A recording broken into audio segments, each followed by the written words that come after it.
Welcome into the SorareData Strategy Show. I am Andrew Laird. You can find me as Lairdinho on Sorare, joined as always on this Friday by Sean Newsham, PSU fans too. We've got a really exciting show today. Sean, you and I were talking about this topic earlier this week, and all of a sudden we were like, wait, we should definitely have this discussion on the show on Friday. And then somebody who has been talking to us about doing a gallery review was like, man, I could really use a gallery review about now. And we were like, oh, wait a minute. This may work perfectly with our discussion this week.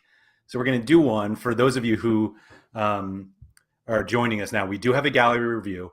The gallery is very different than one we've done.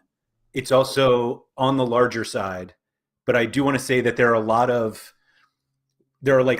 lessons that we're going to go through that I think apply to people at every level of gallery. And so just because I didn't even check how big it was.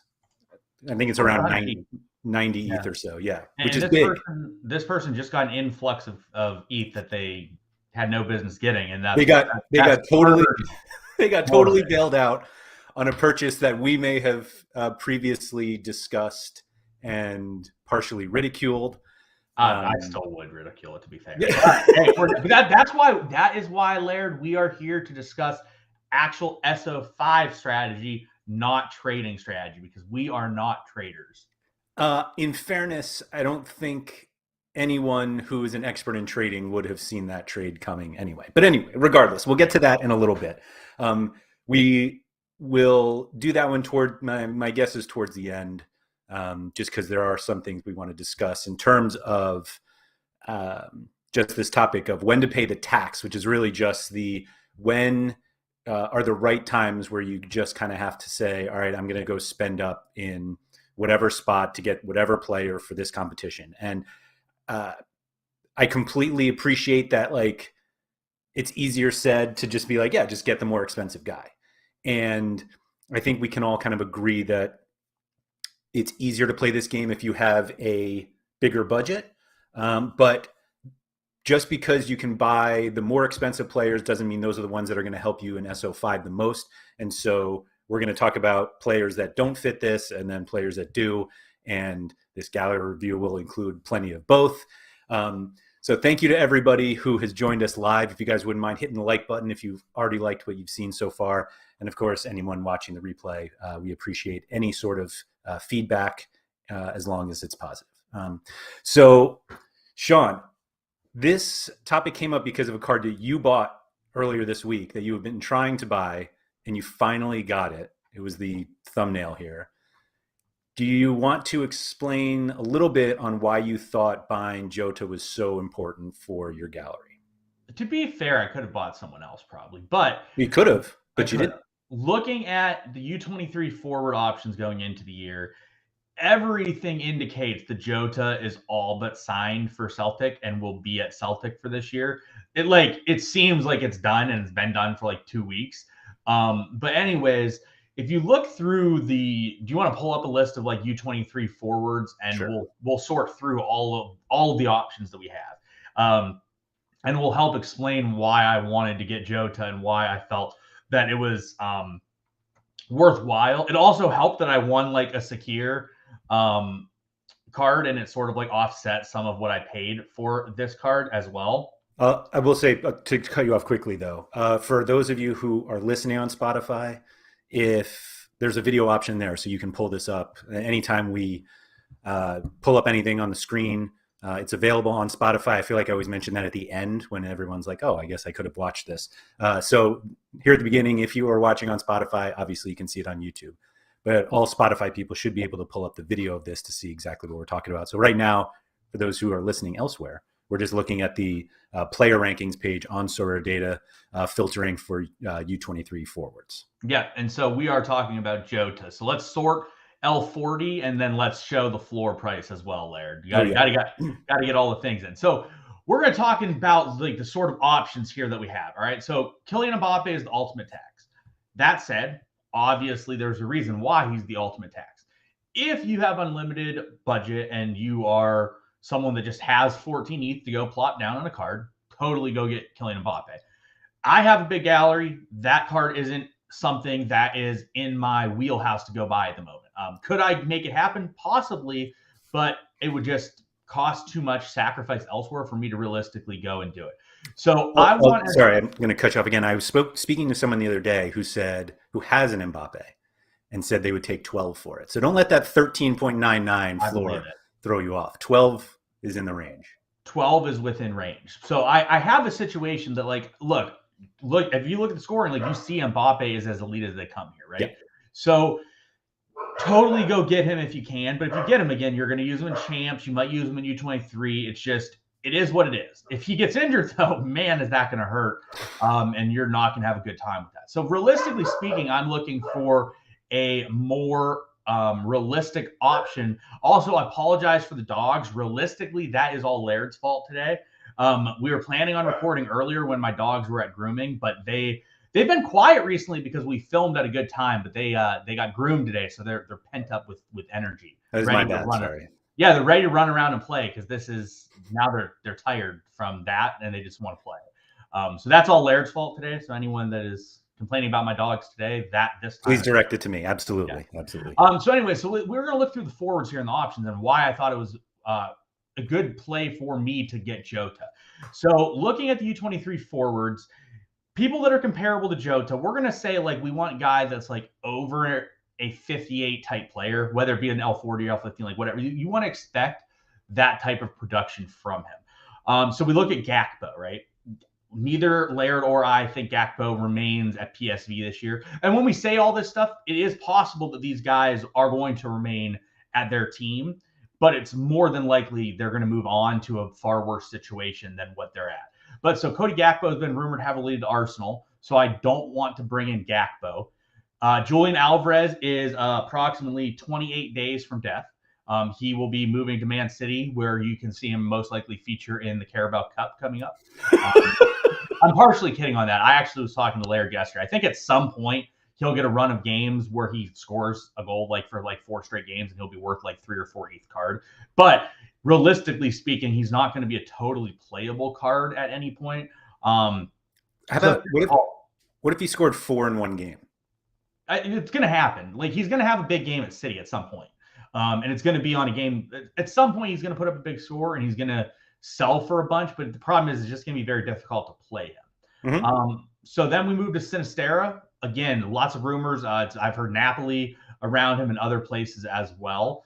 Then there's Vinicius Jr., who, again, like, you're talking 4.3 ETH for a guy that what you would expect is for him to be worse than Jota overall in terms of this upcoming season. Is he a better long-term player? And do I have any negative things to say about going and paying 4.3 ETH for him? No, not at all. But for me personally, I'm looking to get the most bang for my buck as I can out of him, and Jota fits that a little bit better.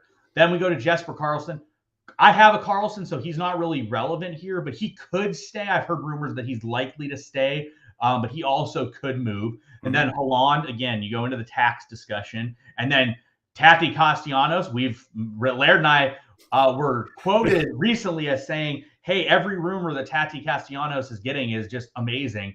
And they were so good. That's not the case anymore. No. The rumors were like God spot, and then I think they were River, Mineiro, and Palmeiras. And Palmeiras. In Bruges, yeah. And we were like, bring it on. Those rumors have gone from like God spots to like death. West Ham and Leeds. So like, definitely don't want Tati. Anthony likely moves. We don't really know what his situation is going to be. Zion Fleming, which he's actually someone we'll talk about later as like the study of what we're talking about. Zion Fleming is likely to move, but likely gets an upgraded team. So he actually could be a decent buy, but I own him. Vlahovic, I want nothing to do with Vlahovic, I'll be honest. I just don't see him scoring 35 goals or something in Serie A to where he'll really be a consistent producer for the time being. Like, if you have him and you want him, great, but I just, from an SO5 perspective, I don't see it. Jesus, I think Ferreira, if I won him, I'd sell him immediately. Me personally. I would also sell Vlahovic immediately, I think. I don't think I would hold on to that one. Just me. Jesus Ferreira, again, he's an American. His AA's dead. He's leading the MLS in goals. But again, it's American. I'm looking for a European U23 option. Diaby's expected to leave. Darwin's expected to leave. Leao is rumored to leave. And again, I don't think Leao's as good as his stats are showing. I think he ran hotter than the sun recently. So like we've gone through like 20, 25 names. Nobody is a safe option except Jota. So for me personally, going into the season, I just wanted to lock up what I viewed as a top 3 or top 5 U23 forward option that I don't really have any questions about him. Now, that said, if something falls through with Celtic, which it doesn't seem like it's going to, and like I've seen the expected numbers, like they're not asking for 40 million for Jota. Like it's a reasonable number that I think it's going to get done. But he's the only one that I view as an option that makes sense to me. That is going to be like I can plug him in. He's going to be a good U23 forward option this year. He's the only guy that I view as like a top 20-ish option that is like super duper consistently safe without paying the like Mbappe, Vinicius Jr., Erling Haaland tax. And I, again, like there's no issues. Like in my opinion, one of the good times to pay a tax would be on Mbappe, Vinicius Jr., Erling Haaland. But if you're paying 12 to 14 ETH for Mbappe Haaland, your gallery better be massive. Otherwise, I just think you can do better using other players and getting other options in. Whereas like Vinicius Jr., I think is in a pretty good spot to get. He's one of my biggest regrets. Him and there's another card which we will talk about today.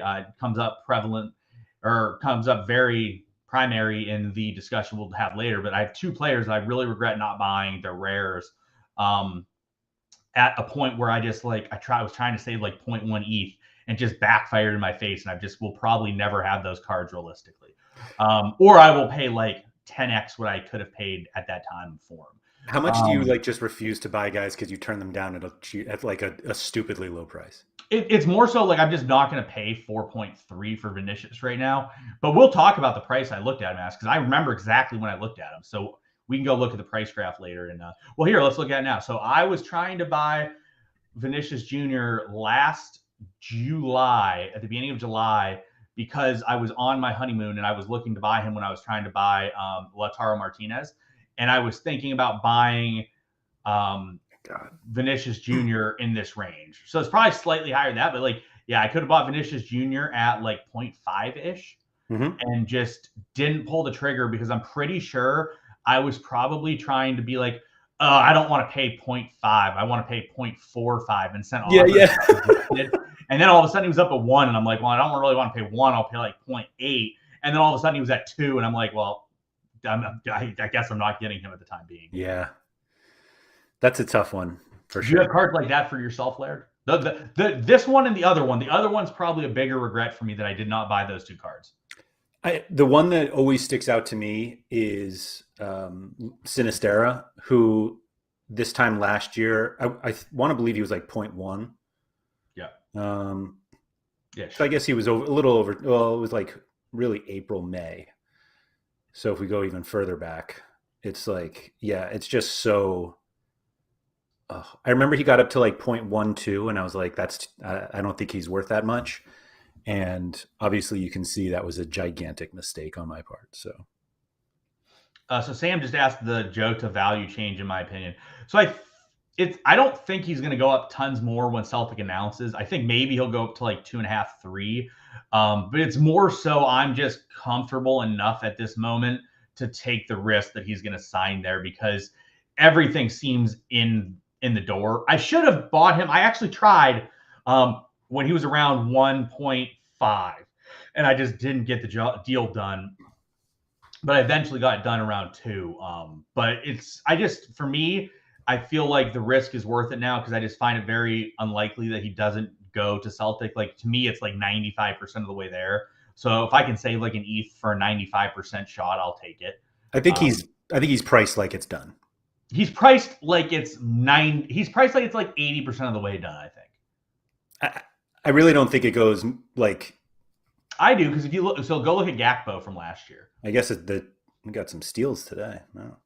Yeah, I'm right in that range. That's where I'm at. But like, go look at Gakpo. If we go look at Gakpo, you can look at his price point like last year around this time when it was like he was rumored a little bit elsewhere, but then he got locked in. And obviously, like prices were changed there. But like as you went, like he never really got to a point that he dipped back down. And then like even when things just remain stable, he slowly, gradually climbed instead of like a skyrocket. So I think like Jota's probably about where he's going to go. I don't really think there's tons of room for growth in there because like I don't think he can get up to where Vinicius Jr. is, right? Because if he gets to that point, you would rather just buy Vinicius Jr. Yeah, I think there's a decent number of people who just assume that he's at Celtic already because he's wearing a Celtic shirt. That's fair. That's it's simple, like literally as simple as that. Mm-hmm. So I don't think there's like any opportunity to buy Jota thinking you're gonna make a decent return just on the transfer becoming official, but that doesn't mean there won't be a few. I guess I just don't think like the actual ROI upside is that big at this level. Yeah, no, I agree. I'm not expecting Jota to go to like 3 or 4 ETH. I really wanted. Oh, that said, though, I don't know because like Mbappe and Haaland have really gone up recently. It's realistic. No, I completely disagree. I don't think you'll ever see a challenger forward get to that level. It's not as much about where. Yes, I don't think it's as much about the challenger aspect as it is about where the other guys are. It's about the gap, right? Like I think it's limited right now because Vinicius Jr. is at 4.3. So like realistically speaking, you're not going to pay 3.5 for Jota. But if like Vinicius Jr. gets to like a 6 ETH card, I think there's more room to grow for the challenger forwards, if that makes sense. The issue is there's going to be like a list of like 5 of them. So instead of like Jota going from like 2 to like 4.5, Jota, Carlson, like 3 others might go from like 2 to like 2.5. Right. Yeah. Yeah. I just think like I said, a challenger forward will never get to the Vinicius range. Like no, I think it's a gap. Vinicius will be 10 if Jota is 5. Yeah, and so Sam just asked about SO5 perspective. Would you, assuming Jota's at Celtic this year, would you rather have Jota or Vinicius from an SO5 perspective? For me, it's Jota. It's not really close. But like long term, I would rather have a Vinicius card because Vinicius is a much higher end prospect than what Jota is. Whereas like Jota, we're sorting by an L40 here, but like Jota's Celtic log is a lot better than the 65. Like he's probably closer to like a 70 type player with what he was doing at Celtic last year. So easy way to find out. Yeah, so like you see, like, and his all around's pretty good for the most part in most of those games as well. Mm-hmm.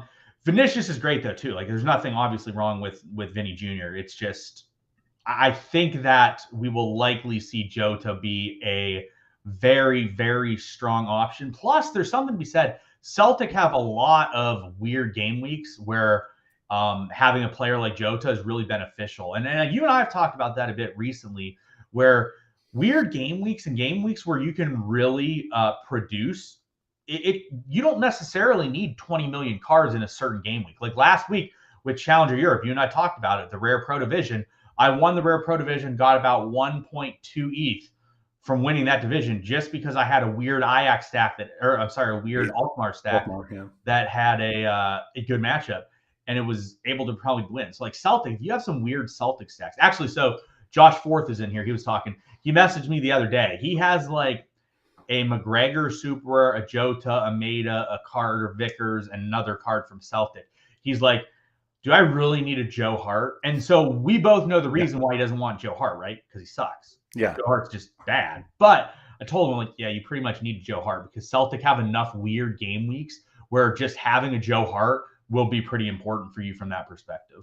Well, so what's funny about that one is that Josh has to pay the tax on Joe Hart, but not because he needs like an upper tier challenger goalkeeper, and not because Joe Hart is any good. It's because all of his other cards require like he has too many Celtic guys not to make that move. Yeah, because you're literally, if you get like 3 game weeks over the course of the year where there's like 7 teams playing, like there's 7 teams playing, you get a decent amount of rewards.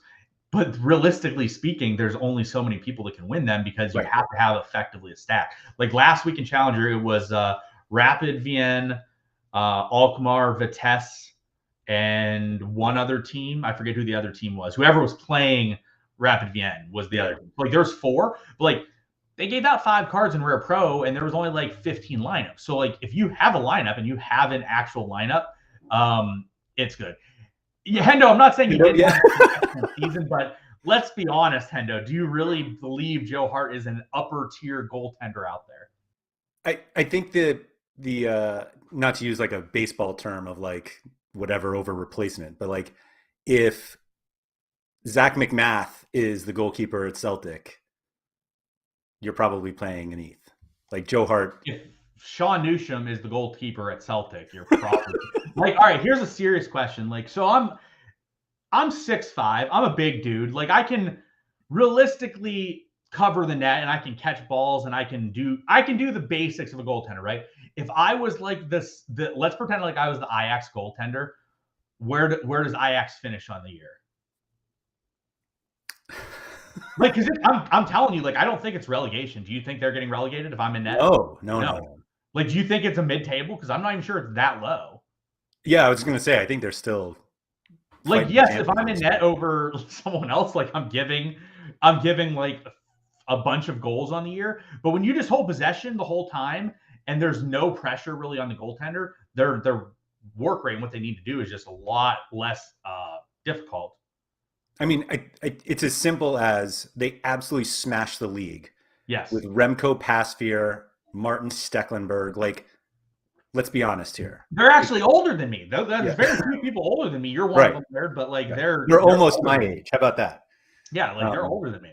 Yeah, as Zarky pointed out, that you and Onana had the same number of clean sheets for. Yeah, like I mean, realistically, could I have been worse than Onana in that last year? I don't know. I mean, it would have been tough. No, I'm not like obviously saying this. Being a bit facetious. Some of the teams just hold so much possession where the goalie faces 0 shots.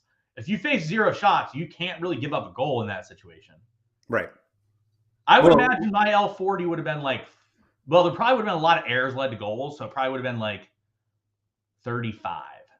I would have said my L40 would have been like 35.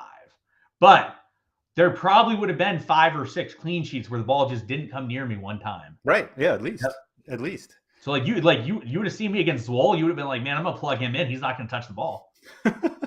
Well, we see this with the Joe Hart scores here. Like he's gotten over 70 once. Correct. In the last year. We've talked about it before, right? He's Langerick. He is the Scottish version of Langerack in this situation. But meaning Scottish League. Scottish League, yes, of course. But we have seen what has happened to Langerack when he hasn't kept a clean sheet in 75% of the games, and it's not great. Now, that said, obviously Celtic is a much better team in comparison to the league than Nagoya Grampus is in comparison to the J League. But, like, there's been a lot of – just absurdly stupid. Also, like, I mean, we've talked about it before. As Sorare has developed, it's been you really need to put up a big goaltending game. Like, if you really want to get up near a podium, like a lot of the time, your goalie needs 75 to 80 points, which, as you see, looking at Langerack, he has recorded 0 of those. Not saying, like, obviously, if your goalie gets 60, like, you're pumped and, like, that's great. But to really, really win a lot of the time, it seems like your goaltender needs some big boy scores. Yeah, I mean, that's just part of the luck of the game in that respect. Like, you could have the best goalie, but you need the luck of your crappy goalie to save a penalty in a random clean sheet. So Hamey makes a good point. He's like, if I was in net, there'd be a lot more like speculative turd shots from like 40 yards that would just like dribble in on me. Yeah, John Joe Shelby's having a field day against you.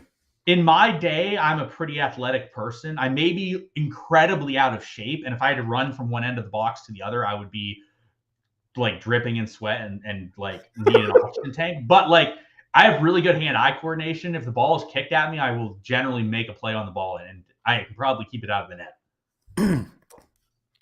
I can't believe this is where we've gone with the Joe Hart conversation. I mean, hey, you know what, Laird? How would you be a better keeper for me for Ajax, or would I be the better keeper than you? I think you'd be better than me. Okay, you cover more ground. Simple as that. Yeah. I was gonna say I didn't get to see your athletic prowess on display in Orlando because you didn't step into the batting cage. Yeah, I was way too hungover to do anything. You were not looking great that day to step into. I was not. What was I going to? Oh, I was going to see what Joe Hart is going for. Well, 1.4. Yeah, Lairdinho is talking about how we're underestimating the speed of the shots. Yeah, but that's not fun. If we don't pretend like we could do it, that's not fun. I mean, it's just way more fun if I can act like I can be the Ajax goaltender. Right. Absolutely. Like when you're sitting there and somebody misses some free kick and you're like, oh, I could have done that. I could have done better than that. It's like, Yeah, really? like it's exactly like you got to pretend like. Actually, so here's a funny story with free kick stuff. So I've watched a lot of like FIFA YouTubes and a lot of videos. So Ben Foster did a video with like some of the sidemen and Chris MD before, and he said he's like they might be better at free kicks than most Premier League players because so many of their YouTube videos are focused on just taking free kicks. So he said like so Chris MD, who if you're not familiar with him, is a FIFA YouTuber, and he's like a 5'7" kid from England, and he just takes literally so many of his videos are just him taking 8 hours of free kicks.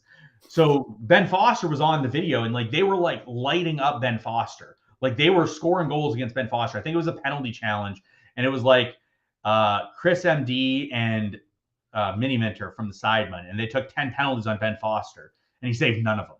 And they were like literally just all upper 90s or like perfect place pens because that's all they do. So, anyways, that's like he said, he's like, you guys might be better at free kicks than like people in the Premier League because you only do that. Right. Which makes sense. It's like it's similar to you ever see that guy that like shoots free throws and makes like 999 out of 1,000? Like that's all he does. So he just is perfect at that one aspect of the game. Speaking of free kicks, I would suggest anyone who wants to feel better about their own free kick abilities to check out Harry Trades' YouTube channel. He had a free kick challenge that that is worth watching. So go over to Harry Trades on YouTube after the stream and check that out. So Joe Hart was a goalkeeper that our friend Josh had to pay the tax on. Do you think that goalkeeper outside of U23, is there like a Jota equivalent for goalkeepers? Like somebody you have to have? No, I don't think so. I think goaltender is just what it is. Like I do think obviously the more good matchups you have, the more expected clean sheets you can have. But like Understall last year was fantastic in net, and his team was they played well and they did well. But like if you look at some of the goaltenders, like Davy Rofe wasn't even a starting goaltender. He was on the bench behind a 33-year-old and was the best goaltender on the platform the last like 2-3 months of the season. So it's just goaltender just doesn't matter. Like Mandanda, look at what Mandanda's done. Yeah. Like Mandanda's been Ishimori. Like Ishimori has been fantastic. Like all the good goaltenders that are popping up here at the top of the list. Like if you sort this list, it's literally Rui Silva who splits time with Claudio Bravo. Davy Rofe wasn't even the starter. You have Mignon, who obviously like he's a high-end goaltender. You have Mignon, who like a team brought in to replace the most expensive goaltender in the world, who was way worse than him for a fraction of the price. Ichimori is a backup goaltender. It realistically doesn't matter the goaltenders. You've got Navas who starts over the guy who Mignon replaced. Correct. It's just a goaltender just doesn't matter. It's you get guys playing like Osako got benched last year for a 39-year-old, and he's been the best U23 goaltender in the platform. And his price was like 0.5. Now he's 1.25. So that is kind of the interesting thing about the U23 goalies, though, because we have spoken like numerous times on the show that like why we think Van de Voort is the best buy, but like from an SO5 view, he's terrible. Like I actually hate having him. I don't think Van de Voort's that bad from an SO5 view. I think he was that bad last year because the coach was a moron and rotated the center backs every single game. So they gave up some just stupid stuff because no one had a rhythm. But Van de Voort's AA is actually not bad. If you look at his AA, it's like you look at some games and you watch some games, his AA wasn't terrible because like they do play out of the back. It was just a matter of the team as a whole struggled last year. Yeah. But really, especially like U23 we talked about, like you just want a guy that you are confirmed will start and do not have to worry about it whatsoever. Yeah, that makes sense. To go back to the Jota conversation, because a question in chat here, is Jota a waste in Challenger? Probably. No. So I talked to our buddy Fear My Turtle about it. He's good enough to play in Challenger. Like you can play him in Challenger, but the problem is like you can hypothetically play Junya Ito and get pretty much the same result for 0.7 ETH. So realistically speaking, I wouldn't recommend playing Jota there.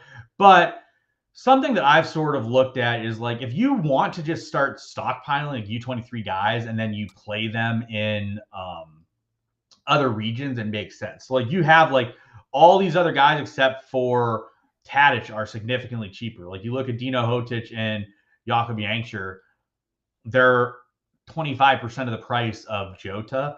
And something I talked about with the person we're doing the gallery review on is you maybe obviously think Jota's better than them and not disagreeing, but if you buy 4 guys, like if you buy Hotic, Jansher, 2 others exactly like that for the price of Jota, one of them works out and you're great. That's all you need. And if 2 of them, that's fantastic. Yeah. 3 of them, you can sell one for an ETH and get a return in. So, whereas obviously if you have Jota, you're literally putting all of your eggs in that basket. Yeah, I think the important thing to remember with most, like always with U23 guys, like there are obviously some that you can play. I mean, you can play all of them outside of U23. But the reason they come with a premium is because they're better than everyone else, like against who they're competing. And so like Jota just has to be better than all the other U23 forwards. Correct. When you put him into Challenger or you put him into All-Star seems particularly egregious actually. But now he has to beat everyone. And so like the pool of people that could be better is significantly bigger, at least from an SO5 scoring perspective. And most of them are cheaper.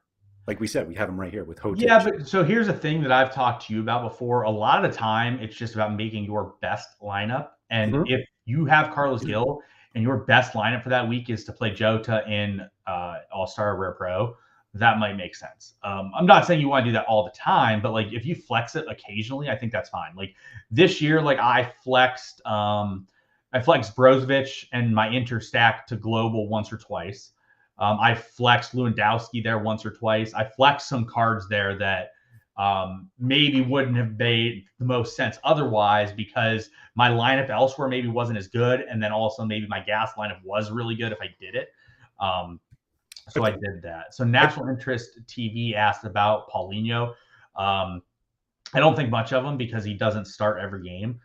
So realistically speaking, if someone doesn't start every game, I just don't care that much about him because they're not really playable. When he did play, he was productive. His AA wasn't really there, but he's on a team that you expect to score a lot of goals. So if he ends up starting every game and there's no question surrounding that, he definitely can be a solid option. But I would just, like I said, my favorite quote is just, I would find somebody better for the same price, or I would find somebody that plays realistically and try to get them instead. I think the point I wanted to go back to on the Jota thing, like, and it's not just about Jota, it's pretty much like anyone on this list. Anyone on, like, if you are not planning on playing U23s, like, I don't think Jota makes any sense. I agree. And so like, that's sort of what I meant. Like, he's a waste in Challenger. Like, if you don't have a U23 goalkeeper and you don't have and like, that's probably the decision right there. Like, you can't play U23 without a goalkeeper. And so if you don't have one and you don't plan on getting one, don't buy one of the guys on this list. Correct. Because you can find players for All-Star and Challenger at a much lower price. That, I mean, you may not be able to resell them for as much if you have to resell them, but like, it doesn't make sense to pay up for these guys if you're not going to pay the other spots that allow you to enter those competitions. So I will say though, like hypothetically speaking, if you think that Jota is a 73 average player, he's probably worth it regardless, because Tadic is worth like about 2.8 and Jota's like 2.1, and having those cheat code cards where they are significantly better than everyone else are worth a lot. Like, obviously Mbappe to those other guys is a bit more difficult, but like the difference between Tadic to, let's say, Undav and Malcolm and Jankser is 10 points a week is a lot. So if you're getting 10 points a week every week from a player, is a lot. Not to mention Tadic plays every single game. You don't realistically have to worry about him at all. That's something like that's like worth the tax to some extent. So like, if you think Jota is a 72, 73 average player, that puts him in the same range as what Tadic is, and totally you could play him Challenger, and he will probably go up in price point as well. So like, hypothetically, let's pretend Jota has the same exact score lines as what Tadic has. How much do you think Jota costs, Laird? Because you said you don't think he gets up to 3 ETH, but Tadic is at 3 ETH. Yeah, I guess he is at least 4, right? 3.5, 4. That's what I would think. Yeah, I would think that. But so realistically, it's a decent way to go though. You could have Jota and you could risk that situation, but like realistically, having those total cheat code cards is a big plus. That's why we've talked about Tadic, we've talked about Mbappe, we've talked about Carlos Gil, we've talked about Cecina, because what he does in the summer compared to everyone else. Right, right. So Cole like asked if Jota's more of a rotation risk. Yes, the answer to that's yes, but he doesn't seem to be a rotation risk really at Celtic, what we saw last year. But it's just like Tadic literally doesn't not start. Like he just started every game. Right. Yeah, absolutely. So you mentioned Carlos Gil because we're contractually obligated to at this point. Yeah, it's in our contracts. So the reason, and we've gone through this, so I'm not going to go into detail, but the reason why we like him so much is because he scores like Kevin De Bruyne and Kimmich and nobody else, and he does it when Kimmich and De Bruyne don't play. Correct. So he's like by far the best player when he plays. And he does it at a 25-30% of the price point of those two. Right, exactly. And it used to be higher until and it's all offensive. It's all offensive. Right. He doesn't do anything defensively, whereas like those guys bring in defensive stats. So like all of his stats come from the offensive range, which obviously make it more likely that you get a decisive out of it as well. Yes, the guy hasn't won a tackle in probably 4 years, and so he got double at some point. I remember I was like, damn, I was not expecting that. I mean, surely it was like duels won, and I'm gonna go look for it. I'm gonna go look for it as you move on. I literally don't even believe you. So it's all about like who they're playing against, meaning like when you put them in a lineup, when you play Carlos Gil in a lineup in June, you don't have to worry about Kevin De Bruyne. I say that during an international week where you would, and Gil is actually off. But anyway, so we considered Carlos Gil a player that you pay the tax on. It's easier for me to tell people to do that because I didn't have to pay for mine. Do you consider any other players like that necessary? Someone that like is a total cheat code. Like, is there a Europe? Because you mentioned Cecina before. I'll selfishly put Hulk in that category, who's also much cheaper, or was cheaper than Cecina. But like, are there any European midfielders that you're like, you really should just go get this guy? No, not that we've seen. We've talked about, like, I think Danny Parejo is someone that makes a lot of sense.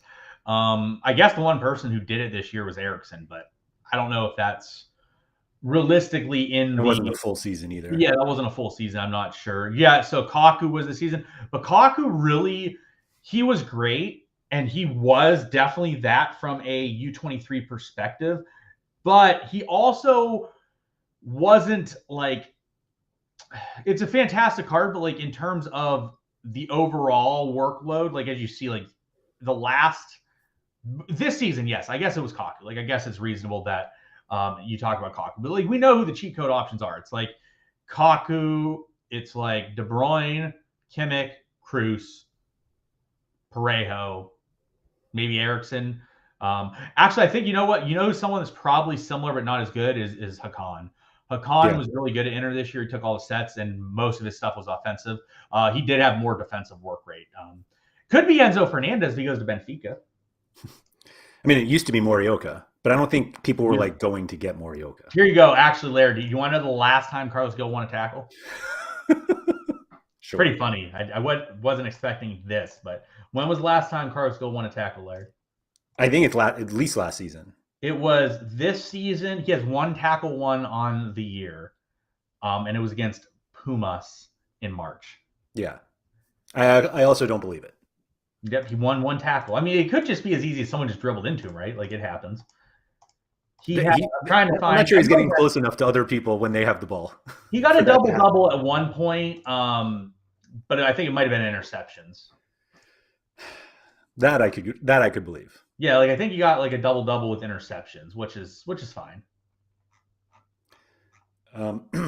Luke Nicholas is asking if you think Buxa leaving hurts Carlos Gil at all. I do, yes. A lot of what Gil... So as a offensive option when you get your stats effectively. A lot of them come from like attempted assists. Yep. So, for example, if he takes a corner, Gil takes a corner and connects with Buxa, he gets a long pass, he gets a box entry, he gets a final third pass, he gets an attempted assist.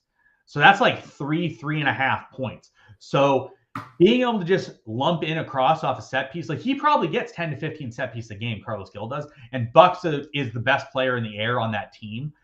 Gustavo Bo is not as good as he is in the air. So like literally a lot of production can come from that. So losing it does hurt. Like I don't think it's going to kill him. Like it's not going to kill Carlos Gil. Like he's still going to be a great player.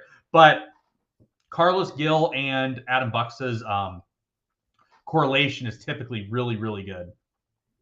Yeah, that's fair. I want to go back a little bit because, like, I don't think that a cheat code is necessarily the same thing as what we're talking about. So, like, obviously, we know that Toni Kroos was just like a beast all season, but like, plenty of people were fine without him. I mean, plenty of people were fine without Jota and stuff like that, but like, I never looked at like Kroos as a card like, oh man, I really need to go get that card, because we also listed a bunch that like you could also get. And so I'm just not sure I'm not sure he fit in. Like Kimmich was always just way out of my range anyway. Kimmich feels more like the Mbappe range where just like, yeah, I'll literally just have to hit the nuts 1 week. And he wasn't though. At one point in the season, he was the same price as Kroos. He was less than Kroos. When he had his COVID situation, he was less than Kimmich, Kroos. Yeah, he was less than Kroos. He wasn't that much. He was like 2.5, 3. That's fair. That's fair. So looking at U23 right now, like Enzo's starting to feel that way. Enzo's feeling exactly like Kokchu. Like you're just like, not having him, you're just like, this sucks. He's better than He's better. He's really good. Like you see his L15 74, Laird. Yeah. That's better than Gil.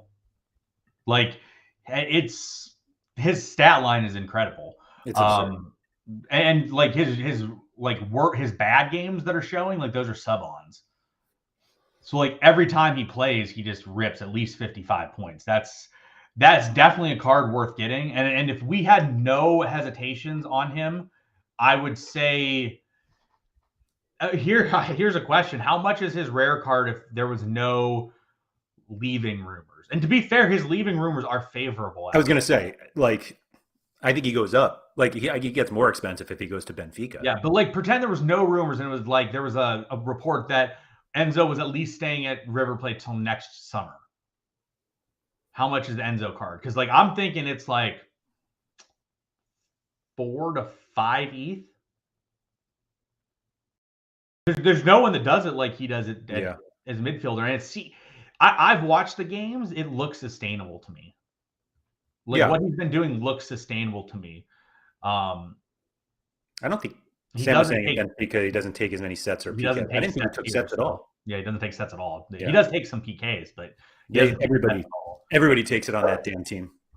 Yeah, they literally just rotate. I don't even know how they pick it. I think they just like randomly throw the ball to someone and they walk over and take the PK. Like that's just what they do. They had this one game where they drew 3 penalties and 3 different guys took them, and you're just like, come on. I think the thing is, so like if he goes to Benfica and he just becomes, let's pretend he becomes Sorare, which like I've watched, like I think he is a fantastic fit for that role. The only difference is he's a lot more offensively refined than Sorare. Yeah. Like I think he's better than Sorare. So like I think there's a realistic shot if he goes to Benfica, he's like a 65 to 70 type average player. And I can say which is worse than he's doing now, by the way. Yeah, which is worse than what he's doing. The 65 is worse than his but that's probably factored in that he will probably not take the penalties as frequently. Yeah. And River Plate's probably better as a whole to the league, I think, than Benfica would be, because Benfica is not even the top team in the league. Benfica has 2 teams that are better than them. Yeah, I mean, I'm not saying Benfica is bad, but I'm saying Benfica definitely has 2 teams better than Benfica. Sure. I think that the drop from Benfica to whoever's 4th though is pretty sizable. Yeah, but I think like River Plate is 1, and there's The drop from 1 to 2 is probably pretty decent in Argentina. Although River Plate should take a step back when they're losing everyone. Yeah, maybe. I think Braga is 4th. And there's definitely a gap between Benfica and Braga. Yeah, Braga is 4th. But like there is, so yeah, like there's when you get down to like Tondela and like Aruca and stuff, the gap's absurdly wide for Benfica. But I definitely think that there's a really good shot for Enzo to remain consistent with what he produces. That's fair. Hendo dropped Luka Sucic in here. Sucic? Yeah, so he'll replace Aronson and looked pretty good as the year went on, and he's pretty young. What does he go for? An ETH? Yeah, probably give or take. I think his. Oh, he's well above. Well, that auction was the Champions Edition card, I think.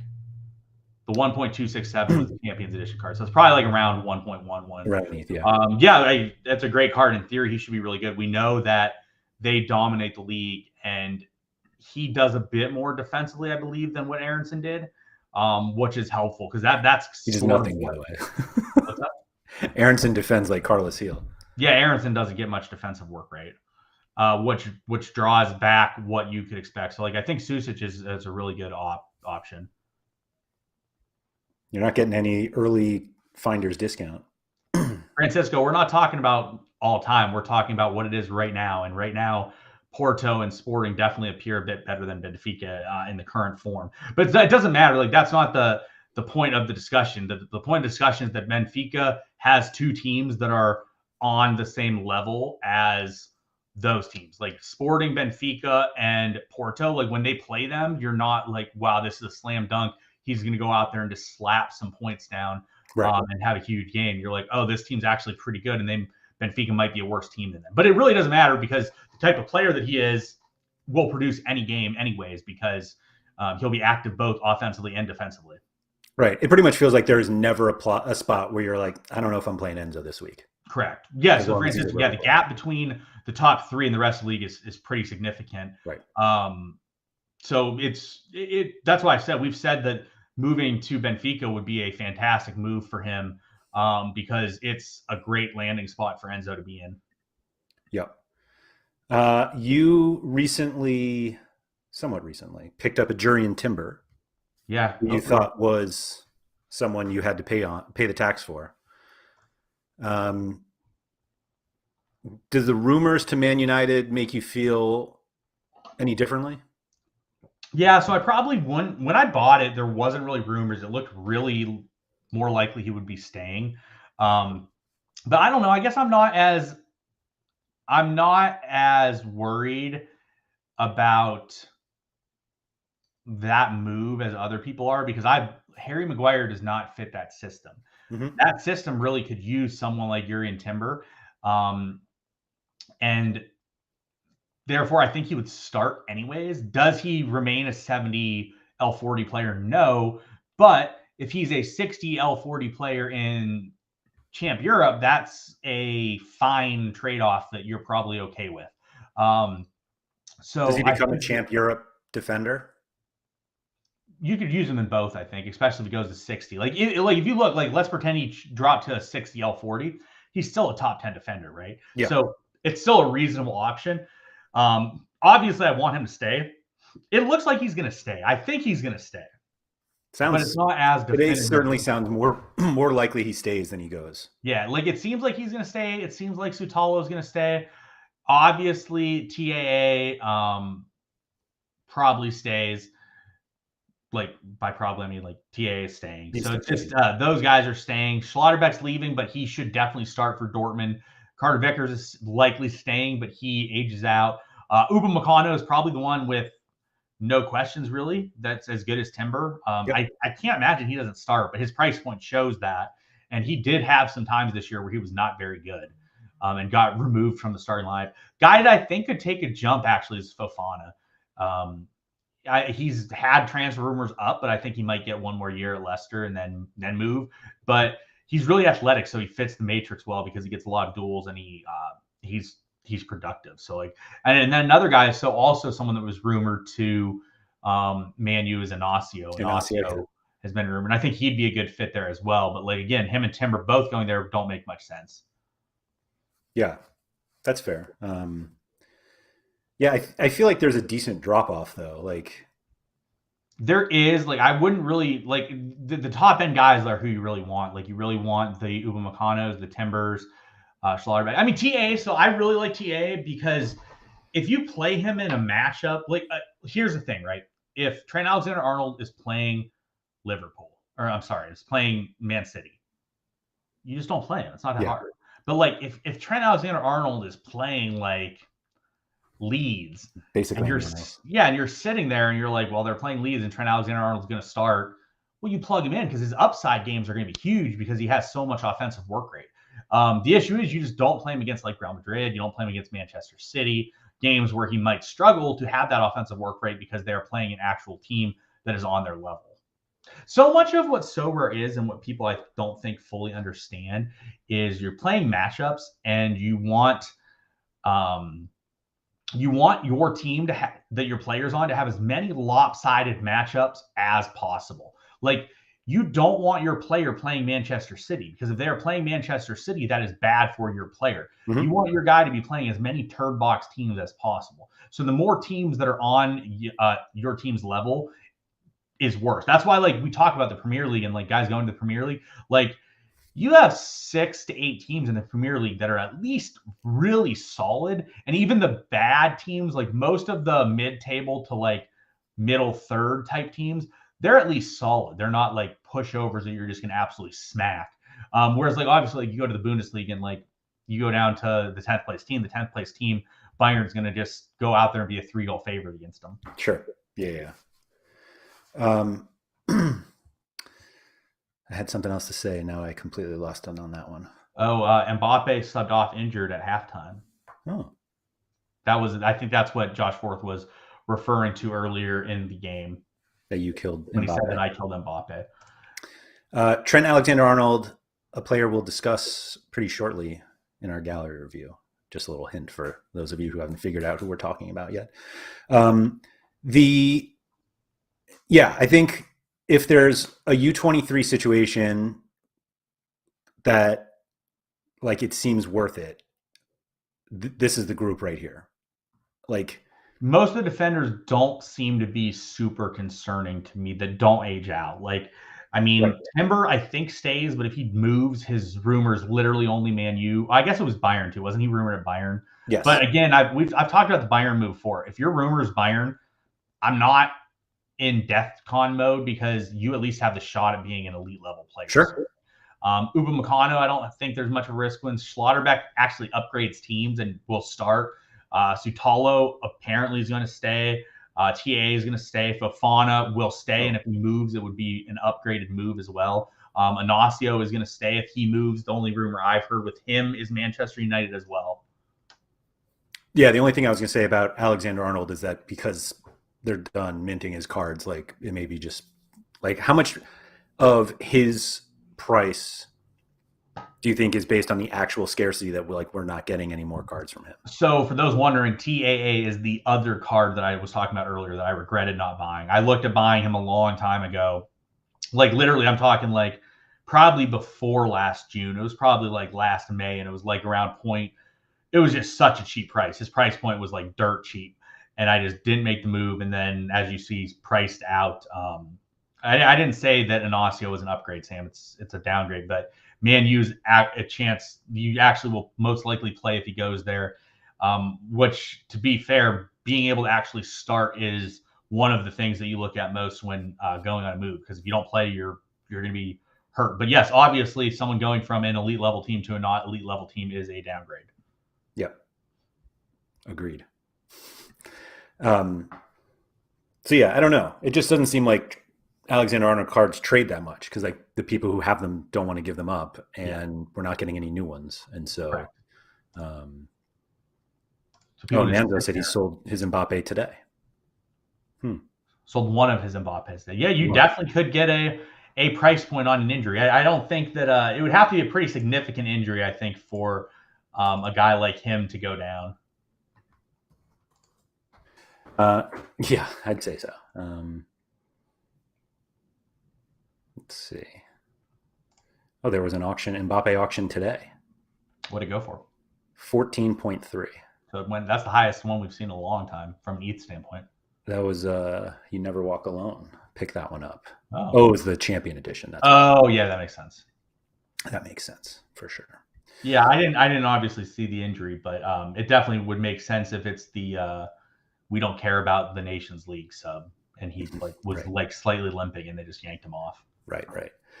All right, let's go to this gallery review now that we've talked enough about Trent Alexander-Arnold. A lot of people watching this are familiar with this gallery. Thank you to John Nellis for allowing us to talk about it. Sean and I like to talk about our gallery reviews before the show, so we know where we're coming from.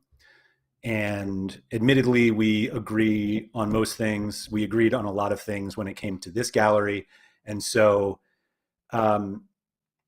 we actually kind of changed our mind a little bit as we were talking about it. And before we kept going, it was just wait, let's just save it for the show. So those of you who are unfamiliar with this gallery, John, based on some conversations with him and watching what he does with this gallery, loves U23s and likes Champion Europe and pretty much ignores everything else, which we talk about. You can play Sorare however you want. That's how he wants to play it. He has, what is he up to? 92 limited cards now, but I don't think he really cares about limit. In fact, he gives away all his limited cards. I believe the limited's a community gallery where he just lets the community pick stuff. Right. So we're not going to talk about the limiteds because it doesn't apply to what he's trying to do. Sean, did your thoughts, we were already familiar with John's gallery. We're friends with John. We met him in person down in Orlando. Everyone go check out his YouTube channel. I think it's literally just under John Nellis. Was there anything once you started diving into the gallery that made you think differently about it than what you kind of knew already about it? So the biggest thing I noticed was it was actually a much better gallery than I thought it was. I thought it was just a ginormous splattering of sexy poop, which we'll talk about. That just did not make sense. And then but when looking at it, I was blown away by how much quality he has in the gallery. He has just a lot of quality. But John has two issues that we're going to talk about, I think. And it's not even necessarily the gallery per se. Luckily, his gallery, in my opinion, which we'll talk about, is an easy fix. What we would do to it is super duper simple, and how we would fix it. But he has two issues. Issue number one is he is all about the sex. He wants his cards to be sexy. He wants his cards to be flashy. He wants his guys to be expensive and be like that big dog named player. And we'll talk about that part of things as well. And then the other issue that I think John has is a lot of people are here to have fun, and a lot of people are here to play what they want to play, have the players that want to play and stuff like that. But also a lot of people want to win. So now let's just talk to me. When we were talking about this review, part of the reason we're doing it is because he had a big influx from selling a Rodrigo super rare where he paid 2.5 and somehow flipped it for 6 ETH in 3 weeks, which we have no idea how that happened. And do not try that at home. But it was a massive influx of cards in, or of ETH in. So he has a 9 ETH balance that he told me. And then he also told me that he wants to start winning more. He wants to start generating more out of SO5, which that's obviously what you and I focus on. And that's what we're trying to do. But his other issue is that I don't think he knows what to prioritize. Yep. And therefore he completely prioritizes things backwards from what he should. And it really causes his good cards to not be as valuable as what they are. But so the comment I told him and Laird, and I'll see if you agree, but I told him the biggest issue with his gallery isn't the sex appeal and the sexy cards he has, because the sexy cards he has is great, and we'll talk about that. But what I want to do, and what I think the best way to do things. So he currently puts this sexy player that's good with this sexy player that's a turd box that you can't play, and smacks them together and has some sexy time. And then what that results in is nobody having a good time because it just doesn't produce as well. So what I've told him is like, you sort of got to have that sexy player that is elite. And instead of pairing him with a sexy player that's not elite, you pair him with an elite player that's not sexy, right? So it's like one of those things. You need this guy to like punch above his weight class for some sexy time with this other guy, and then they'll make some magic happen. And then they'll win you some sexy guys as well. And then you just have a lot of sexiness in your gallery.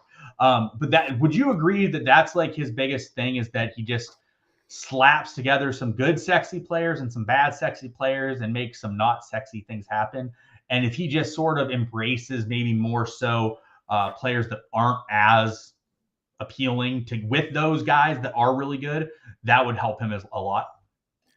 I agree. I don't think I would use the same words you did as many times as you did, but yes, that is the point. So I like watch John's videos. I listen to his podcast. So like I know how he wants to play.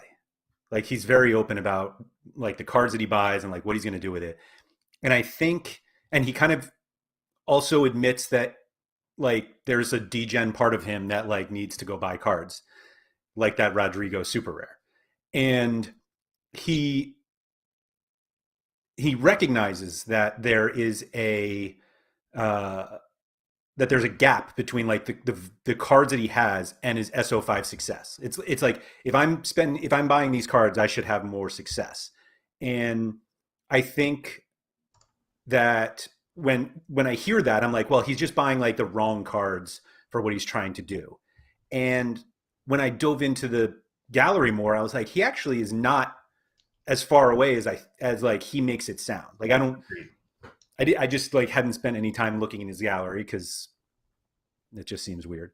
But he asked us to do it, and so I was like, all right, well, let's look. And it's like, and we were talking about this kind of before the show, that like the way that he is building his lineups may actually have like if he changes the way that he builds his lineups, that may actually have a bigger effect than the cards that he buys. That's not to say that like he has cards that he should keep for that reason. Like there are a lot of cards in this gallery that you and I like agree that just don't make sense. Like they may be good cards, but they just don't make sense if the goal is SO5. And like I appreciate that there's also a part that wants him that he wants to like trade a little bit. Like there are clearly cards that he bought as like speculative, like, oh, I'll be able to sell this later. But like we've talked before, that the more you do that, the less SO5 success you're likely to have. And it's really like you have to have a massive gallery or massive budget, excuse me, to be able to do both of those things well. And I mean, 91 ETH is a lot of money. And so it's not like he's here like with a small gallery, but clearly I think the desire to like trade or to be like, oh, I'm going to get like the next big thing before he's the next big thing directly takes away from making his lineups better. Correct. And I think that's a problem that like a lot of people have at every budget level. They're like, oh, I'm going to go buy this guy because he's going to be really good in 2 years. And now you're like, man, I wish I had ETH to buy someone else who could help me with SO5. And it's like, well, you have it. You're just tying it up in this player that correct is not going to be good in 2 years. And so like, I don't think John is nearly as far away as he thinks he might be. Correct. I think a little tweakings can.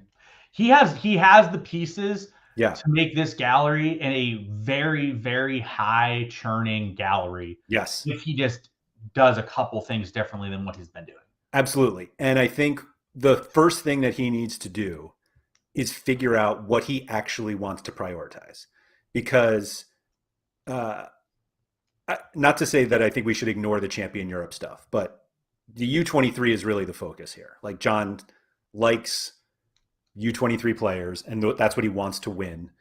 And it seems like the gallery is set up to The gallery is set up to win, to compete for top prizes in U23 rare, and then to a lesser extent rare pro, and then to a lesser extent super rare. But John wants to win the opposite. He wants to win U23 super rare, and then maybe U23 rare, and then rare pro. Like, we think like he's got perfect foundational pieces for U23 rare pro.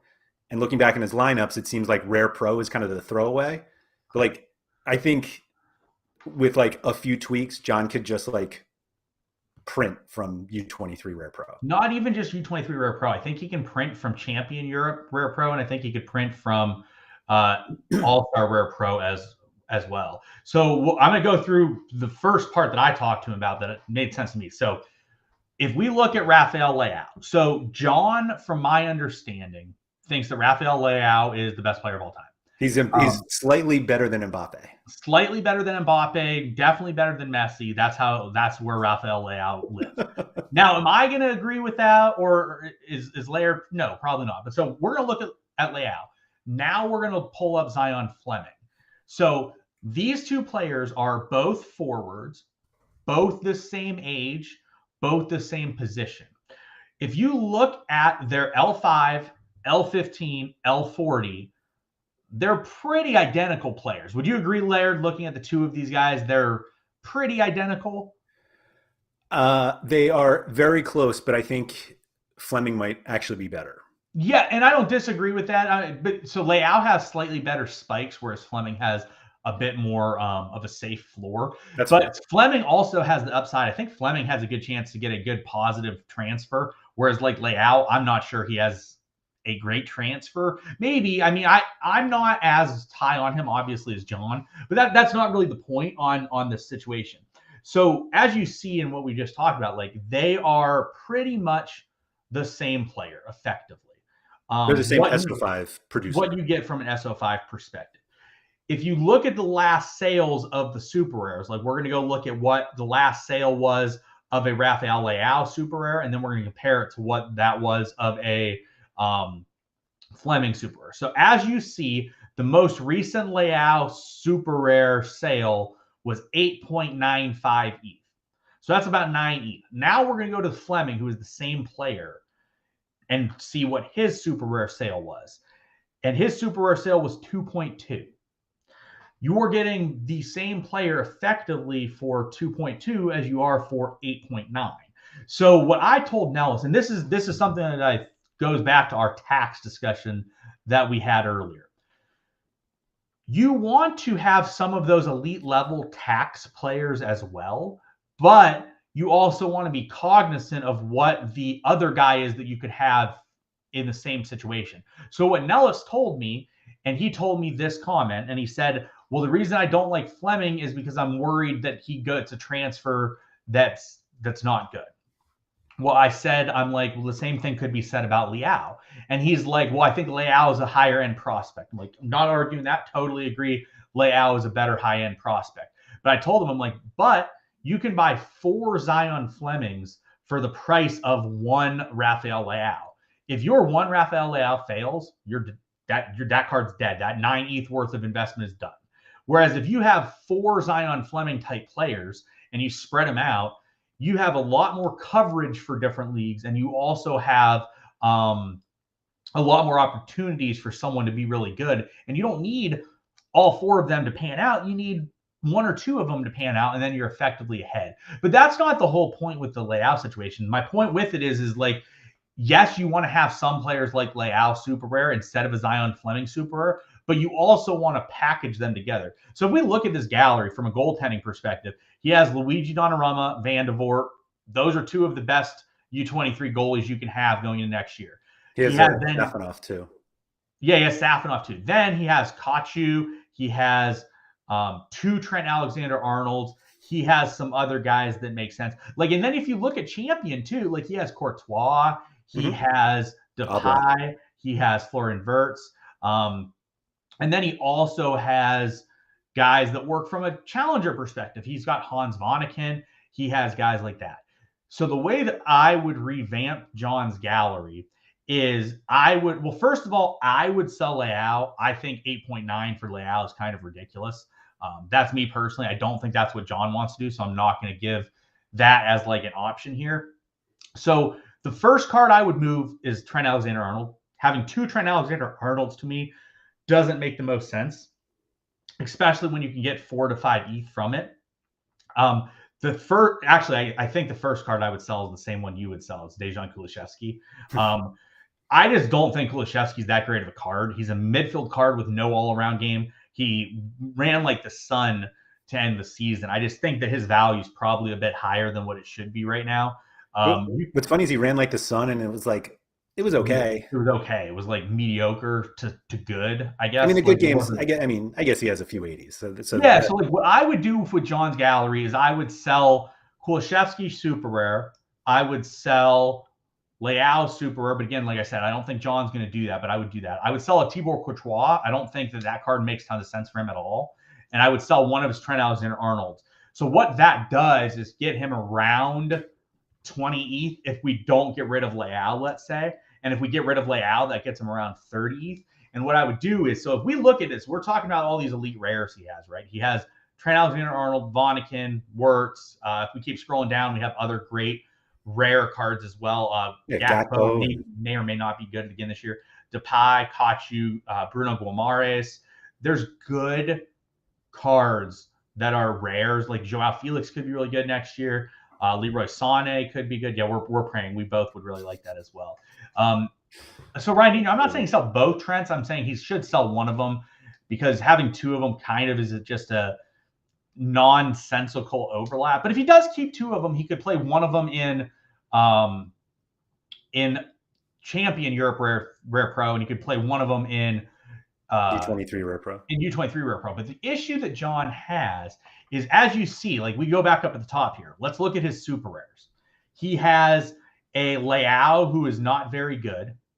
But no, Leao's good. Leao's fine. Let's get Leao's fine.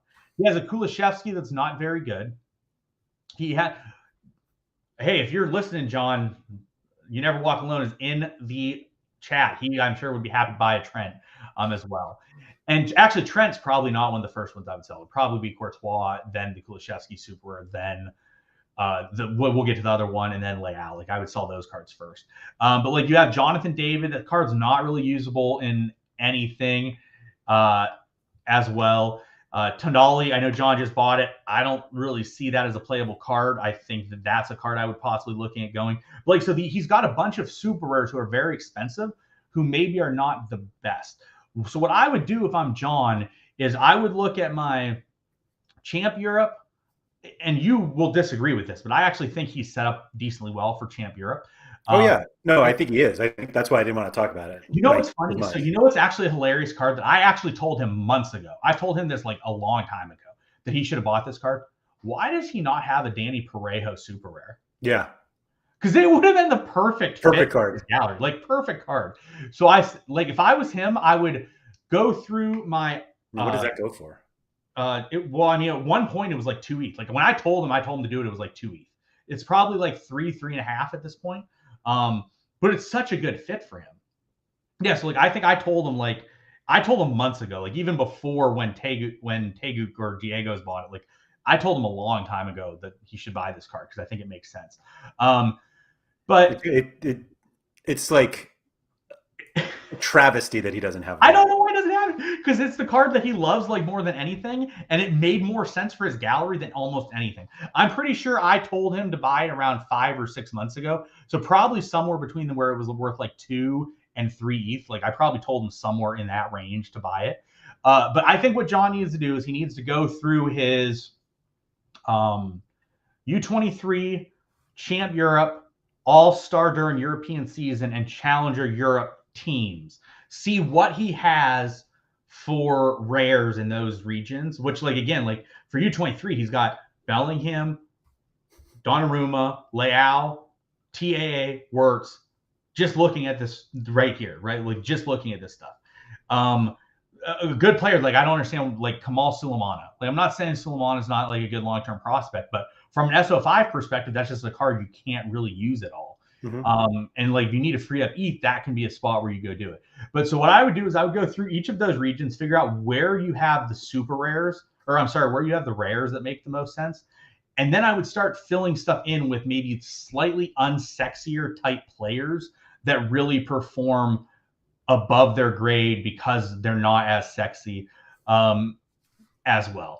So like I think that's what John should be doing. Like he's got a lot of ways to free up ETH. Like Nuno Mendes, you and I both talked about him. I don't really see the value in having that card.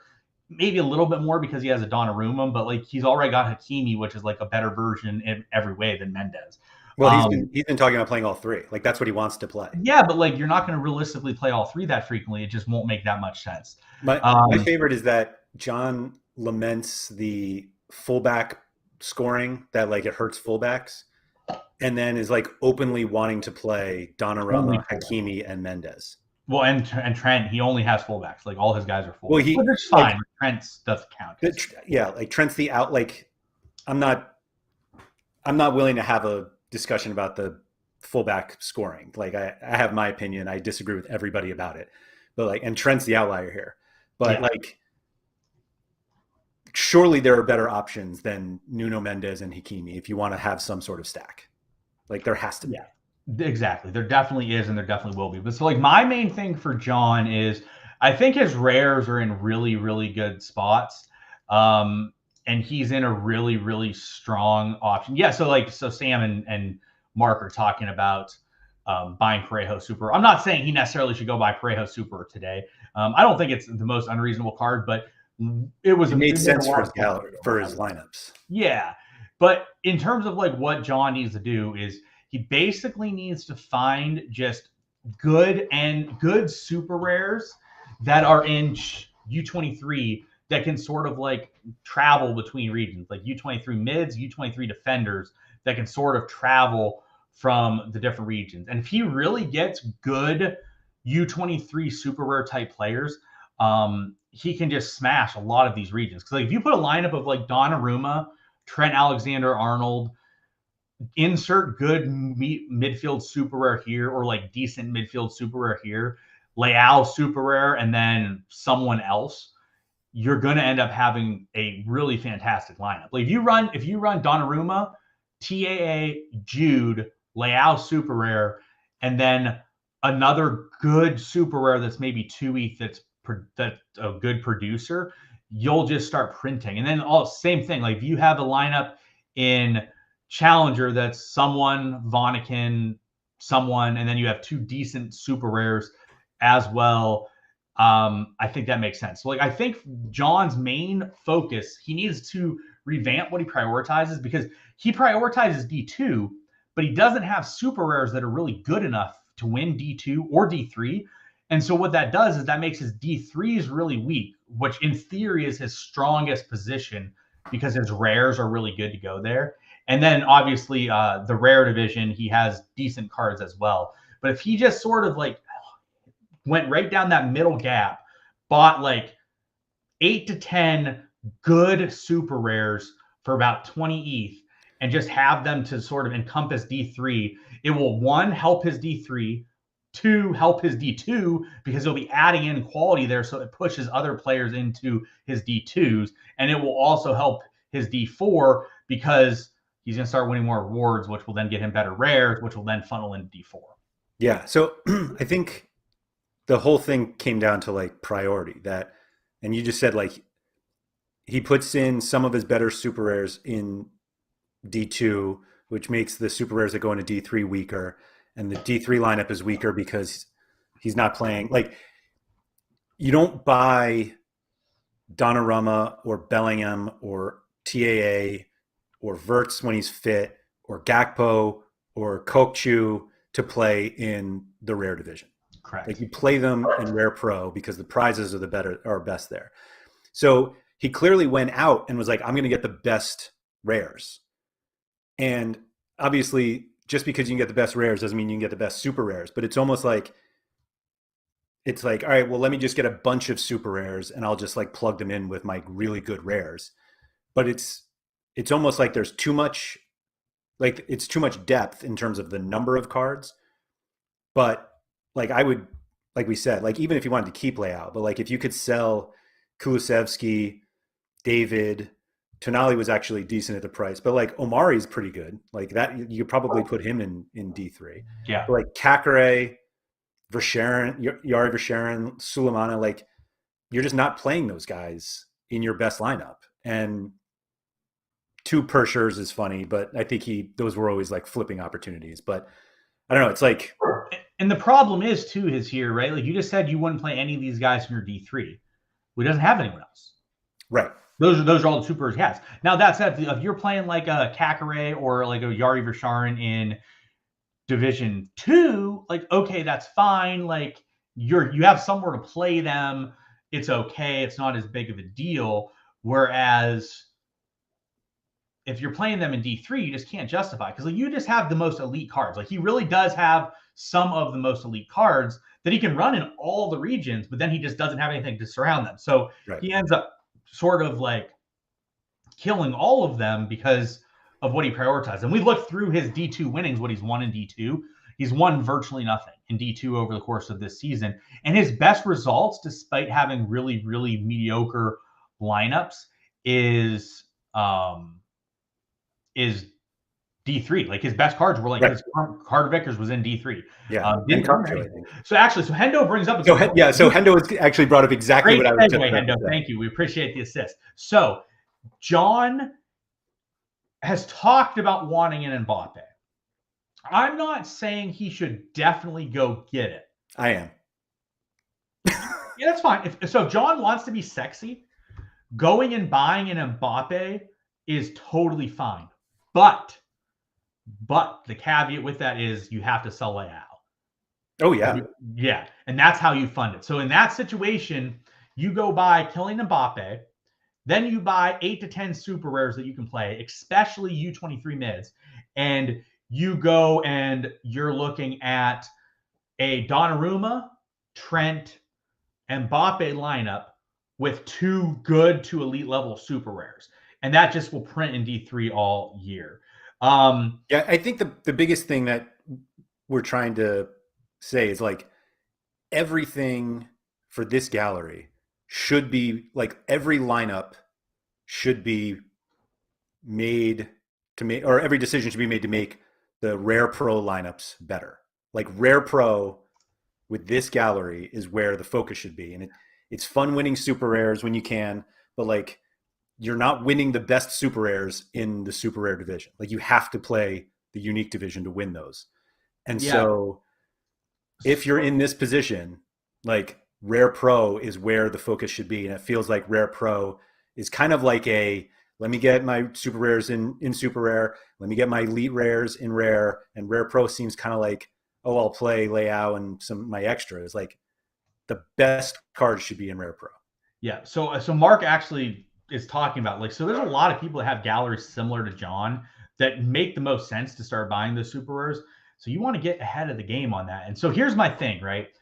We haven't really talked about this, I guess, and I think it's very valid. So today, right now, Laird, you would agree that the best region on the platform is D3. Yeah. The Rare Pro division is the best region on the platform. Now, so my question is I actually think it's the unique division, but well, but yes, it's Rare Pro. Sure. But so anyways, so let's say it is right now the Rare Pro division. In the past, it has been other divisions. It has been Rare division at some point, and then at some point it's also been the Super Rare division. Like last year at the beginning of American Asia, the Super Rare division was really, really strong. Yep. It was really good. So realistically speaking, they could change things to make other divisions stronger. Here's my question to you, Laird. What is the best region to buy cards for that prepares you for the event that D2 is the strongest, or D4 is the strongest, or D3 is the strongest? What's the best division to do that?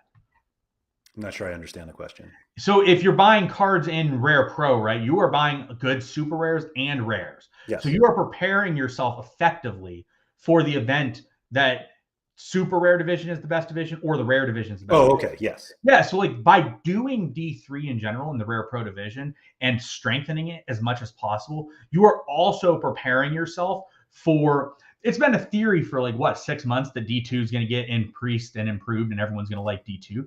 And I'm not saying that's right or wrong, but like that's been the theory. Well, if D2 is eventually the alpha division where you want to be, the best way to be there is to buy good super rares. Well, if you're buying good super rares to improve your D3, you're already preparing for that. Yes. Similarly, if you're buying elite level rares, you're improving that. So, like, I do think Mbappe makes sense for John if done right. It just has to be thought out and planned well. And he really has to put everything together around Mbappe. And John's gallery is, like we said, like his gallery is actually in a position where it is not far from being a very good ROI churning SO5 gallery. It just isn't yet because of some of the things that are being done. But it's a very easy fix to get rid of that. Yeah, absolutely. Absolutely. I think it's like easy for us to be like, oh yeah, just go buy Mbappe.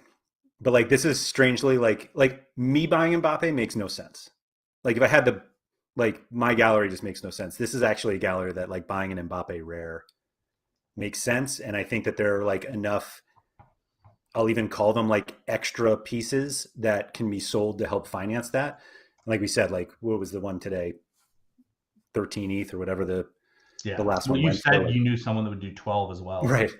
So that like that's a lot of money, obviously. But like I think there's 12 ETH worth of cards here that could be sold. I mean, if Leao is going for 9. Well, I mean, let's go through the list really quickly and what we would sell. All starting at the top and like what you could generate, like realistically speaking. We would both sell Leao.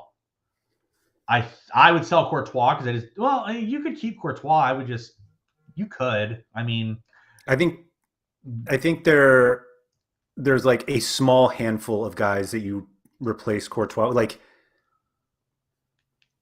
I'm not saying like he had like, all right, this guy sucked and was terrible this year. He has Oblak, right? Like you're playing Champ Europe, you can play Oblak. Just hope he has shutout. I would definitely sell him.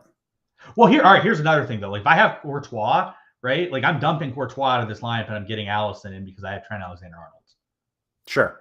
Like Nellis is actually half here. He's at dinner with his parents. We were going to have Nellis. Not all watching together.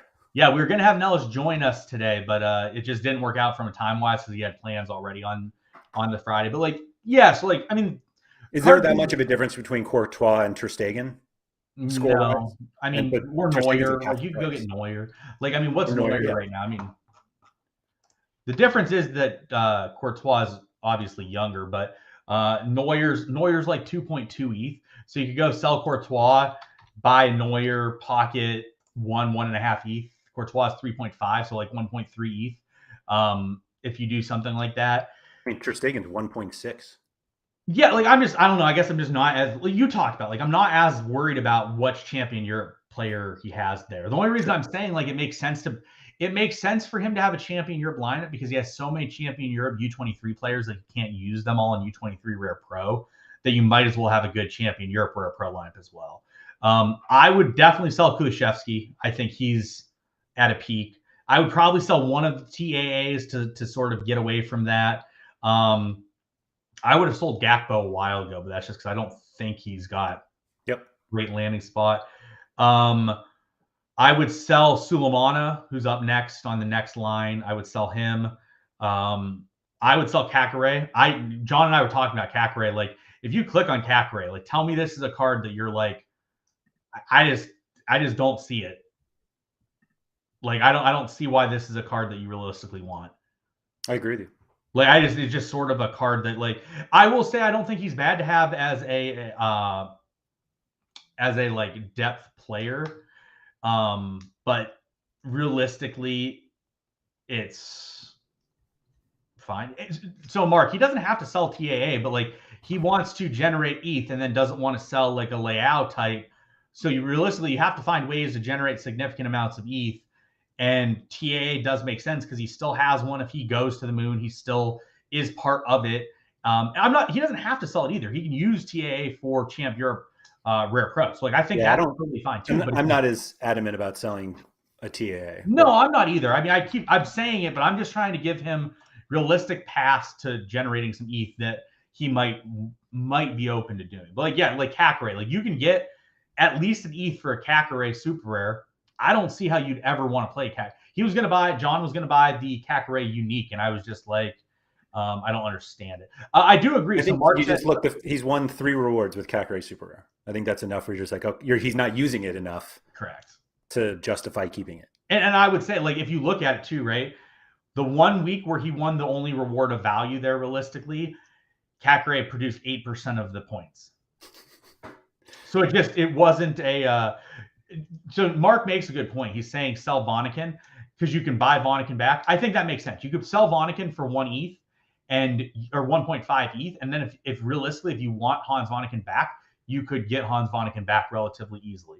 So yeah, like we look at this, like imagine if that was a decent to good level super. Like let's click on the drop down.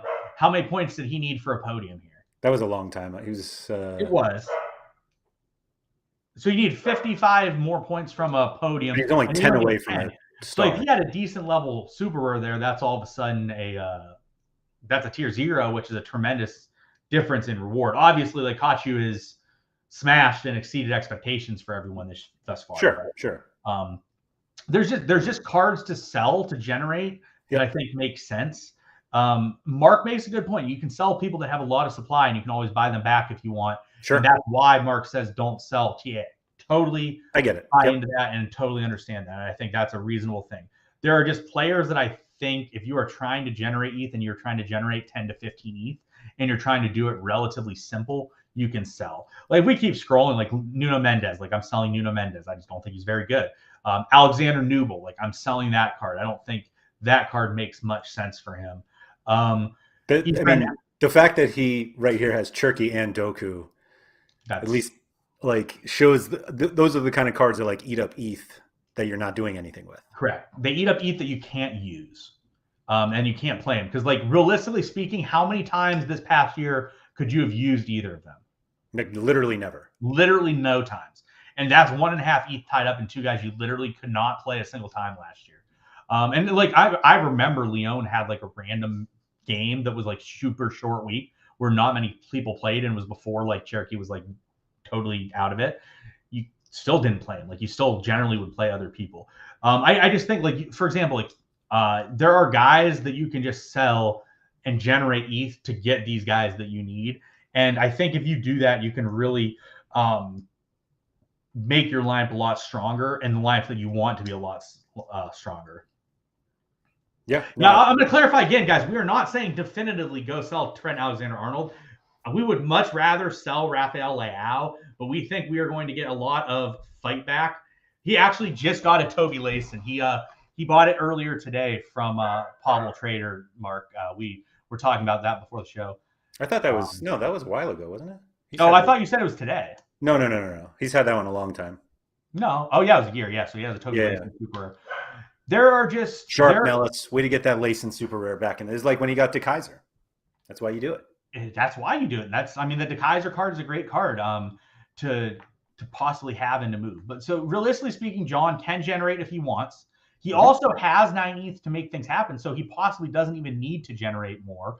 But you could sell quite a few cards and generate 5 to 10 more ETH out of this gallery without damaging anything. You don't have to sell some of this stuff. Reasonably, like every card from like here down on his roster prices. Sorry, those who are just listening.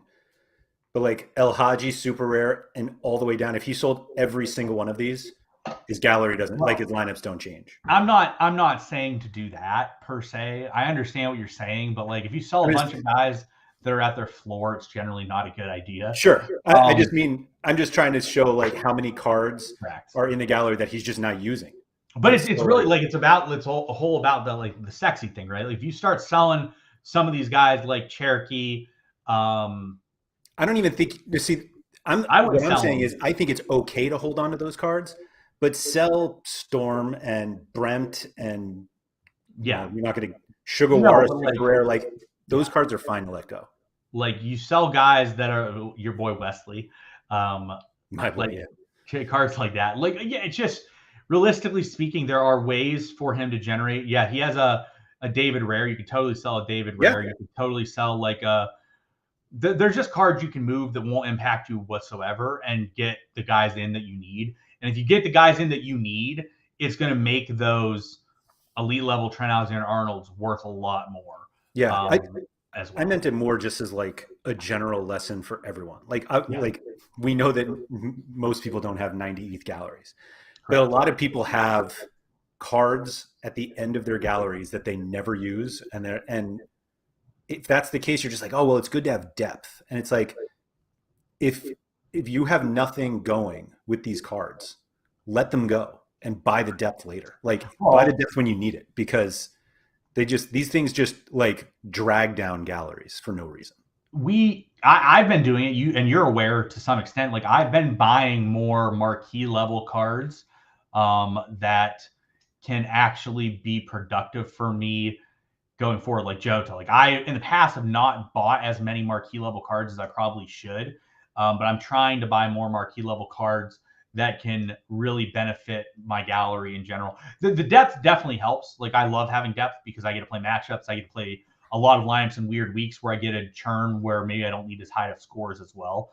So it's a whole different thing. But John here, like we talked about before the show, John has more elite U23 pieces than I do.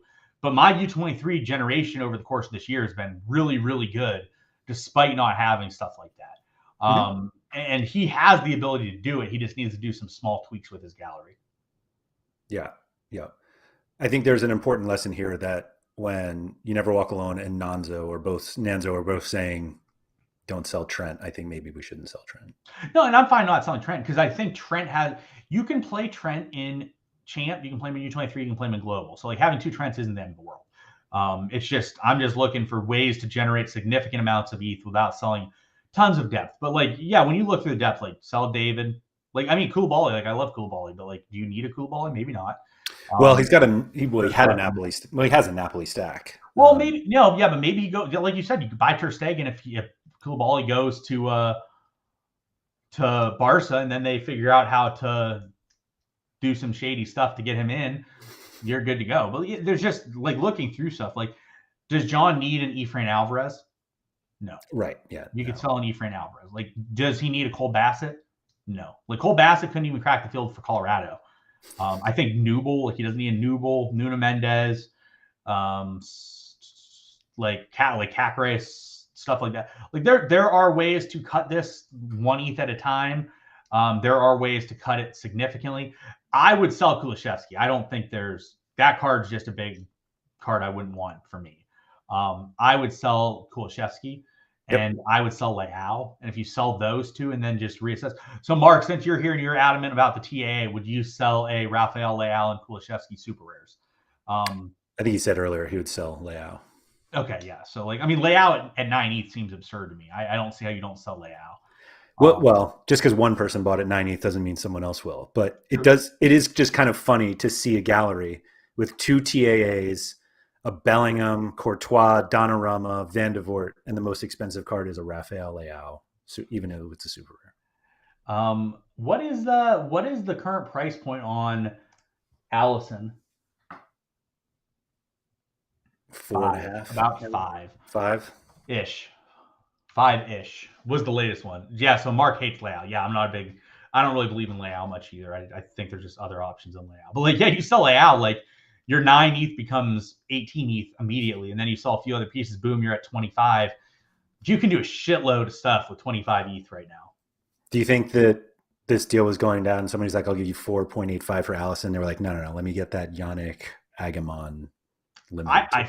There's always weird stuff. Like when people do like a 4-person trade and then add like 0.05 ETH, it's like, do you really need the 0.05 ETH? Was that like the thing?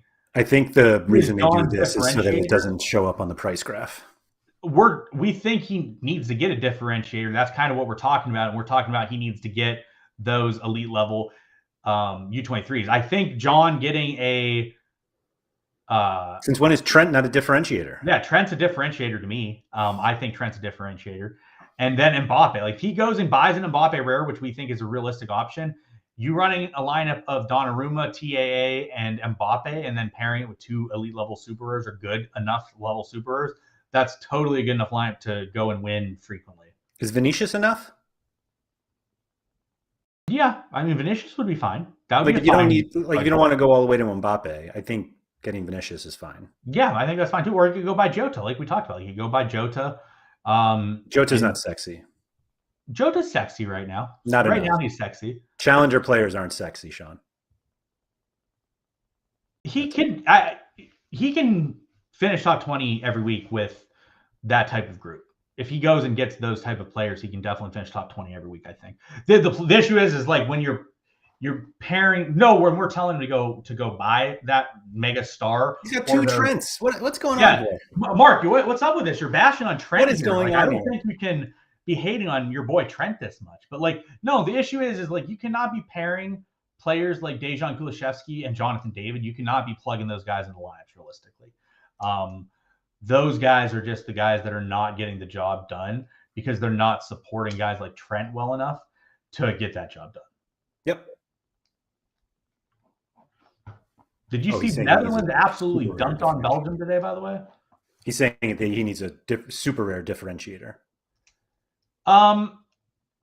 Yeah, I don't disagree. That's why we're saying that he needs to go buy those guys. Like, you don't necessarily need to spend 15 ETH to go buy a U23 differentiator.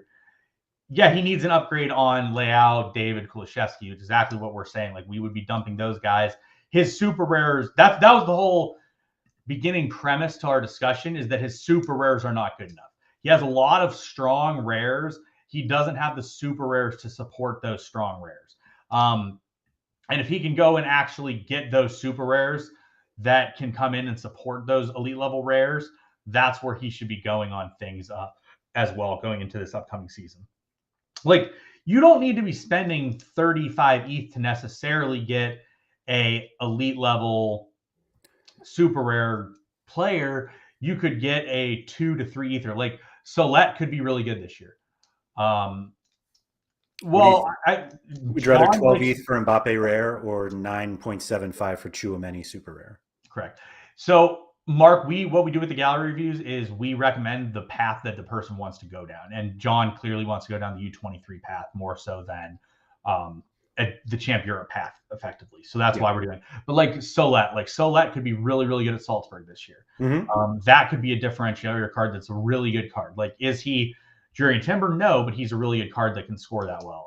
Zion Fleming could be a really strong card that's really good. There's about 5 ETH Rodrigo super rare. He could go buy a Rodrigo super rare. Exactly. I still can't believe he got 6 ETH. Realistically, maybe John should just become a trader if he can get stuff like that. Like if Jesper Karlsson stays, SO5 seems really stupid if you can make trades like that. True, exactly. Like if you can get Jesper Karlsson for like 7 ETH and Jesper Karlsson stays at Alkmaar, that's a differentiator that you can go get. That's a better card than what Leao is. For sure. John definitely needs more lasagna and coleslaw photos, and he needs to sell them on OnlyFans to bolster up the budget. For sure. We've now gone from all of John's sexiness to now talking about OnlyFans. So I think it's time to ties in well. Yeah, I think it's time to cut us off because we're losing it. So yeah, that's John's gallery review. Hopefully he will be able to take some good lessons from it. I hope that the 90 ETH gallery lessons still apply to others. Since most people don't have 90th galleries, but I think it was important. Like some of the things that we talked about that were really important were like making sure that you surround, your good players with other good ones, which is kind of a topic we've talked about before. And just making sure that you prioritize like the right things. You're not building like your best rare pro line or best rare division lineup if you have rare pro priorities or super rare. So make sure that what you're building towards is what you actually want to win as opposed to just getting lineups in to enter. So do that. Thank you everybody who has joined us in the chat.